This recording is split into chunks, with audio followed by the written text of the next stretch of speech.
In the opening scene, we see Abby as she records a video on the traditional New England clam bake. Traditionally, the dish used to be made by the sea, but she encourages her viewers to give it a go in the comfort of their own home. As she records her show, her manager and her potential boss stand on the side and watch.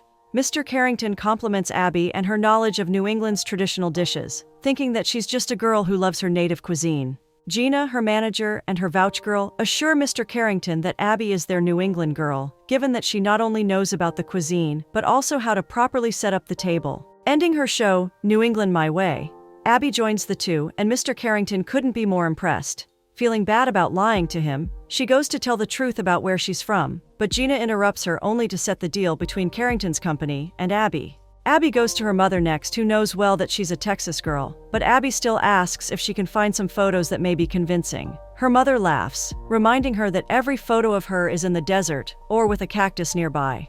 Flipping through the pages, Abby stumbles across a picture of her and her ex, and it makes her feel a certain way. Coincidentally, her mother tells her that her father had fallen off a horse and had broken his arm.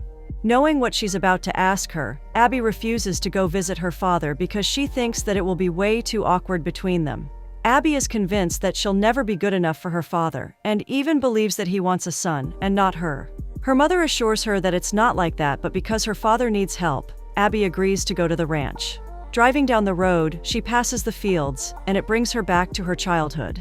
Finally, Abby arrives at the ranch, and her father is surprised to see her so early. They hug awkwardly, just like she had expected, but make small talk about his injury. After settling in, they sit on the front porch to catch up.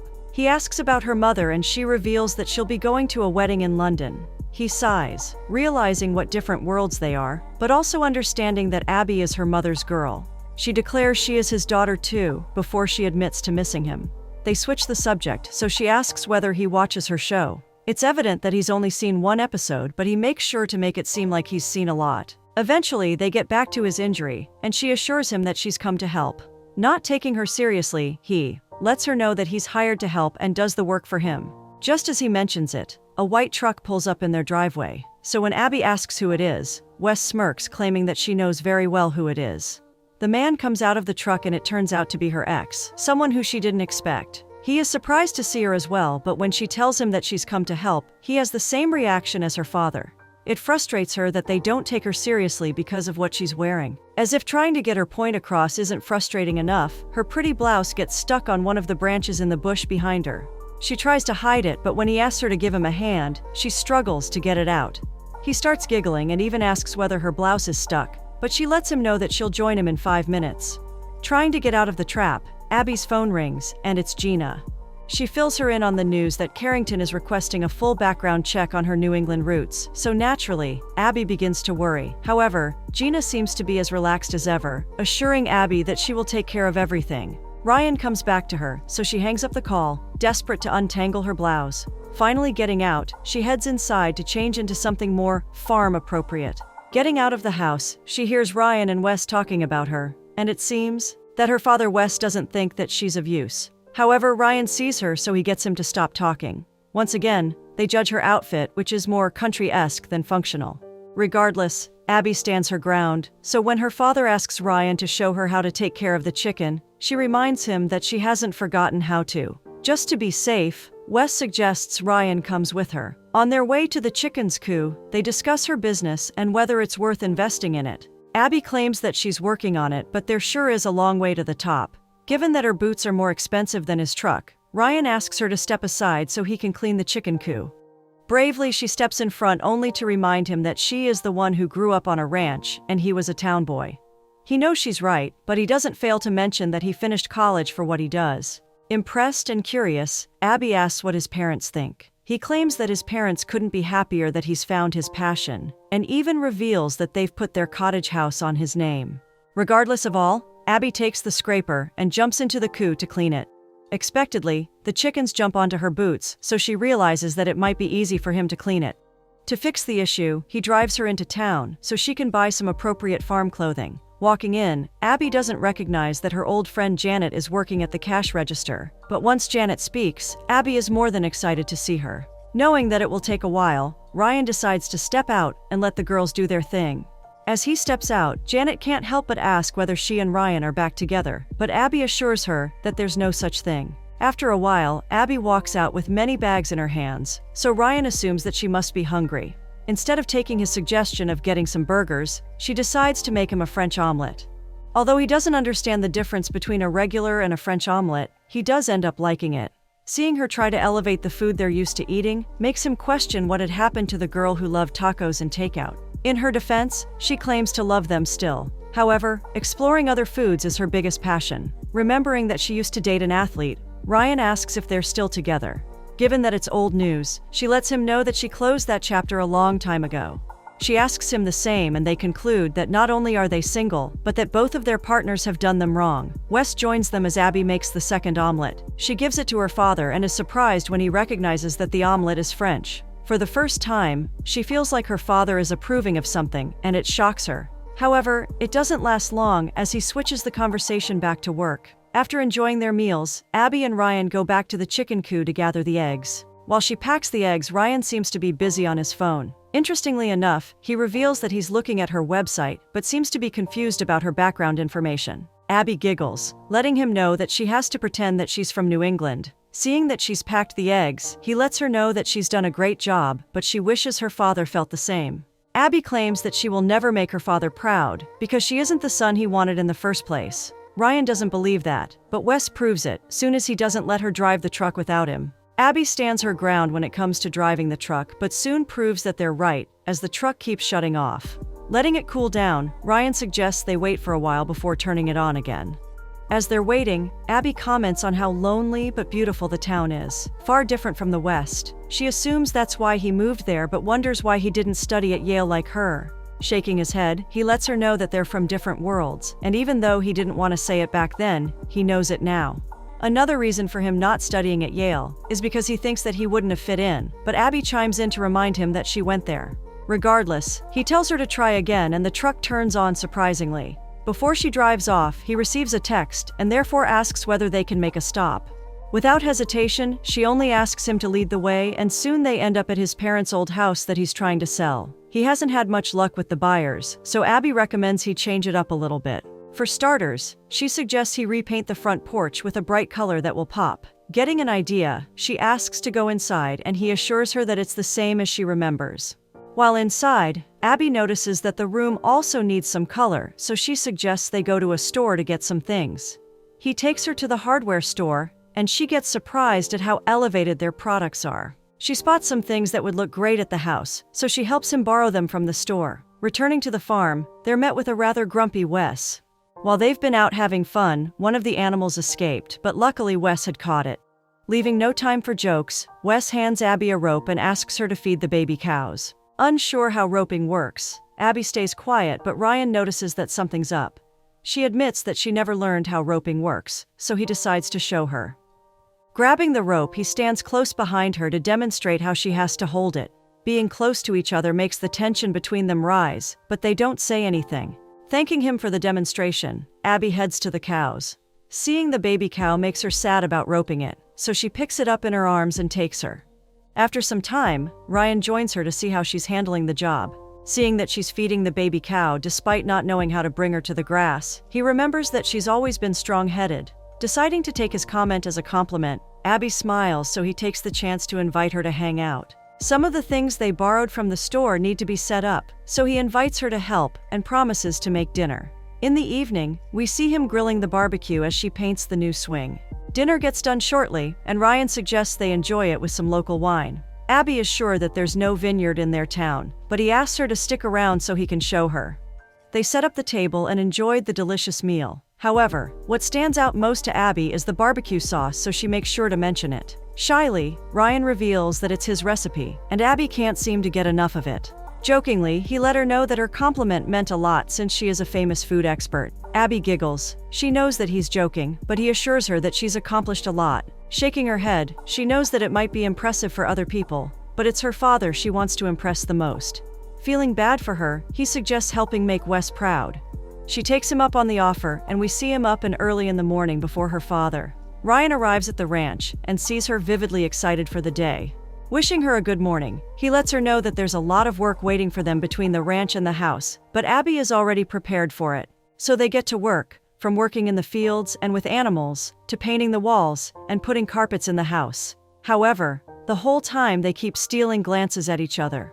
After a couple of hours, they manage to return to the trench, where Wes has more work on his list. He asks Ryan to take care of the horses before they fix the fencing, but Abby chimes in and suggests she takes care of the horses while they fix the fencing immediately. He seems hesitant but lets her do it in the end. Ryan gets her on the horse and nervously asks if she's sure, but since there's a chance for her to impress her father, she's not missing it. She slowly disappears with the horse as Ryan and Wes watch. Seeing his daughter try hard makes him realize how great she is, and while he says it to everyone, Ryan asks him if he's ever said it to her. It gets Wes thinking, and it surely makes him question his behavior towards her. Getting to the Northfield, Abby admires the beauty in front of her and can't seem to get enough of it. However, her peace gets interrupted by Gina, who desperately needs some content from Mr. Carrington. Knowing that she can do much through a phone call, Abby suggests coming clean, but Gina reminds her that's not an option, yet again. Not knowing what to say, Abby promises to come up with something in 2 days. Getting off the horse, she looks at the tap that's supposed to be running so horses can drink water and see that it needs to be fixed. Trying to come up with a solution, she tries using her earphones and it surprisingly works as the water starts pouring into the container. Proudly, she returns to the ranch and shows her father the picture of her solution. Luckily for her, he approves and she couldn't be happier. Later in the day, Ryan and Abby meet at the local cafe and she tells him about her New England problem. While he doesn't have a solution for her, he mentions the tradition of celebrating the last Friday of the month at Fletcher's bar, only to cheer her up. Abby can't believe that's still a thing, but she assures him that she'll be his date. As they get to the bar, Ryan lets her know that she's overdressed, but she thinks that he's dressed the same for every occasion. Walking in, Ryan gets greeted by the locals, but what stands out the most is their requests for his famous barbecue sauce. Even their old friend Janet asks for more, so she can impress her friends. While Abby and Janet are catching up, Ryan's friend asks him about Abby. He admits that he's having fun with her, and loves the fact that they haven't let their past dictate their relationship now. But little does he know what is in store for them. Evening comes, and everyone is still enjoying themselves. We see Abby and Ryan alone enjoying the stars and the smell of sage in the air. Abby admits that she misses being in the countryside and enjoying the open fields, but Ryan thinks that she has the best of both worlds. Silence falls, so Abby uses the chance to ask about his barbecue sauce. He gets shy, but she is certain that everyone loves it. Given that it's so popular, she suggests he tries selling it, but he isn't sure of the idea. Nevertheless, she doesn't take no for an answer, and her idea doesn't seem so bad to him. Although she has a lot of work on the ranch, Abby takes the following morning to record a video pretending she's in New England. Texas couldn't be more different to New England, which is why Ryan finds her idea rather insane. Having no choice, Abby reminds him that they have to make it believable. Although they're working on her project, Ryan can't stop thinking about selling the barbecue sauce. Feeling unsure of himself, he asks Abby whether she thinks that the sauce will sell, and she assures him that it will. However, she doesn't want to put pressure on him, so she leaves the decision part to him. It doesn't take long to convince Ryan as we see them trying to promote the sauce online. But given that they don't have a name, Abby asks him to come up with one. Looking around, Ryan sees the yellow roses at the entrance and decides to call his brand Yellow Roses as a signature to Texas. As they're working around the sauce, Wes visits them only to ask if everything is finished. They let him know that everything has been checked out, so he takes the liberty to give them more tasks. Of course, he only speaks to Ryan, but when asked to drive the tractor, Abby reminds him that she can drive it too. It gets him thinking, so Ryan nods at him to let her drive it. Still not trusting her, he suggests they fix the fencing first and promises to talk about the tractor later. Even though she's not sure he's going to let her drive it, she couldn't be happier and can't seem to stop thinking about it. As they get to the fence, she asks Ryan for his opinion, and he tries to keep it lighthearted. Not only is she capable of driving a tractor, but Abby also proves to be quite handy when it comes to other stuff as well. Getting her packed olive oil for her salad, she suggests they pour some in between the screws so that it stops squeaking, and it sure does. As they fix the issue, they talk about their hometown even more, but what Abby doesn't seem to understand is how Ryan doesn't get bored living in a town that doesn't offer much.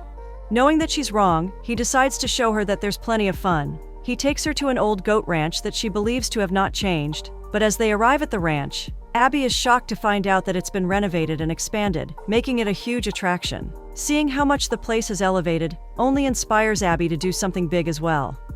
As they return to the ranch, Ryan asks Wes to check out something, and as they get to the field they see Abby driving the tractor with no problem. For the first time, Wes is impressed and convinced of her abilities. Knowing that he doesn't say much, he makes sure to tell her how great of a job she's done for the day before she goes to bed. The following morning, the trio focuses on getting Ryan's sauce to its best potential. As they prepare the sauce in the barn, Wes notices his chickens running around, so he goes to check them. Not familiar with the packaging process, Ryan asks about the bottles, but Abby assures him that they will pocket change compared to the funds he will make from the sauce alone. Their conversation gets interrupted by Abby's phone ringing, so she goes to answer it. Seeing that it's Gina, she panics but decides to answer.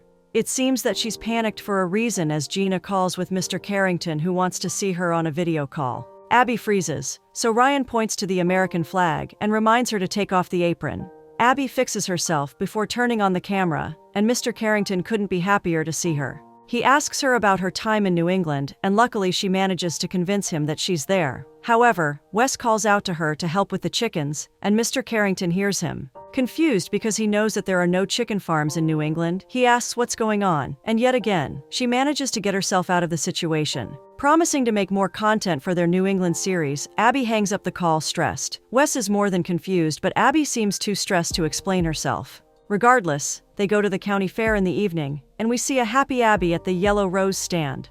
A customer tries the sauce and she seems to be loving the taste as Abby explains the specifics of it. They end up selling 2 more bottles and are almost sold out, making Ryan believe in his potential. Not only that, Abby promises to let him show her around after they sell out. And they seem to sell out fast, as we see them walking around.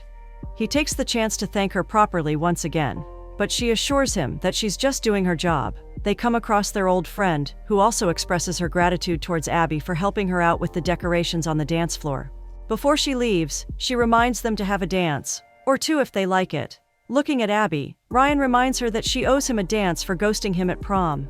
Abby smiles and takes his hand as they engage in a slow dance. He's always thought that he already had everything, but having her back has made him realize that she's the only one he's been missing, and makes sure she knows that. In the morning, they go back to fixing up the house and it seems to be looking great already. Despite taking it off the market, a real estate agent comes by the house and proposes a great deal, but it's still non-negotiable for him. Ryan decides to prepare dinner, so as he's setting up the table, Abby takes the chance to talk to Gina about the barbecue sauce. Although she's hesitant because she doesn't like New England, she promises to mention it to Mr. Carrington. Excitedly, Abby lets him know that the sauce will be pitched, so they toast on the name of Yellow Rose. As if the evening hadn't been romantic enough, they spent the remainder of the evening on the front porch cuddling.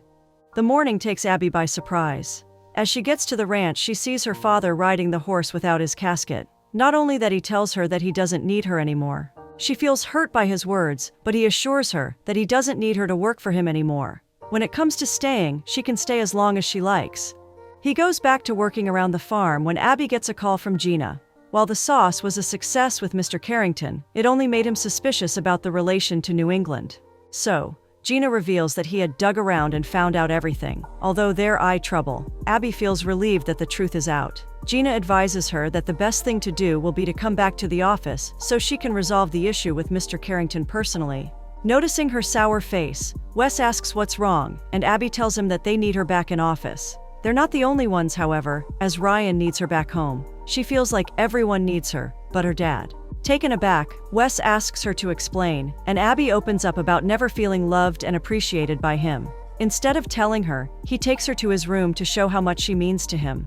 Looking at the different photos of when she was a child, tears fill her eyes as he admits to showing the pictures to everyone he could. Finally, he admits to always knowing that she won't take up ranching, just like her mother. But being from Texas, he didn't know how to connect with her on her other passions. He lets her know that he's always been proud of her, and that he's always loved her, making her jump into his embrace. Ryan finally arrives at the ranch and tries to find Abby, but when he sees her with her luggage, he's sure that their story has gotten to yet another end. She tells him all about Mr. Carrington, but he fails to understand why she's letting go of him, because he had believed in them this time around. He tries explaining that it's hard for her, but he lets her know that it's not hard to make a decision. It's hard to gather the courage for it. Unlike her, He's gathered the courage not only to admit his feelings, but to finally sell the house, so he can have a brighter future. She lets him know that she's never doubted him, but he wishes her the best and leaves without letting her say anything else. Feeling like the conversation isn't enough, Abby runs after him demanding that they don't separate like that. Unfortunately, Ryan thinks that he should have moved on sooner, but he admits to letting his guard down and awakening the love he always had for her. He has no faith in them, which is why he turns on his car and says his final goodbye. Accepting the reality, Abby decides to put it all behind her and go to New England. As she packs the car, she tries reaching Gina, but it keeps going to voicemail. Soon she sees why as Gina and her cameraman surprise her by pulling up at the ranch. However, it seems that they're not alone as Mr. Carrington steps out of the vehicle as well. Abby gets scared, but luckily for her, Mr. Carrington offers to shoot the show Texas My Way as he finds her work ethic worthy of investing in. Abby is more than excited, but she couldn't be happier when they let her know that they'll be shooting on the ranch immediately. In no time, Abby gets ready, and they start the live stream from her hometown. Being truthful for the first time, she introduces her viewers to her ranch and all things Texas. Janet happens to be watching the stream when she decides to call Ryan. He answers immediately, despite being in the middle of signing the project, and asks to call her back. Luckily, she makes him watch the stream, which eventually changes his mind. Abby and the crew celebrate after their successful live stream, and they couldn't be happier. However, they receive another guest, and as expected, it's Ryan. He pulls Abby in for a chat, and they say everything that lies in their heart to each other. Luckily, Ryan hasn't sold the house yet, so she suggests he turns it into a guest ranch where people from all over the world can visit. Between their ideas and ambitions, there's an undeniable love for each other, and they awaken it with a passionate kiss.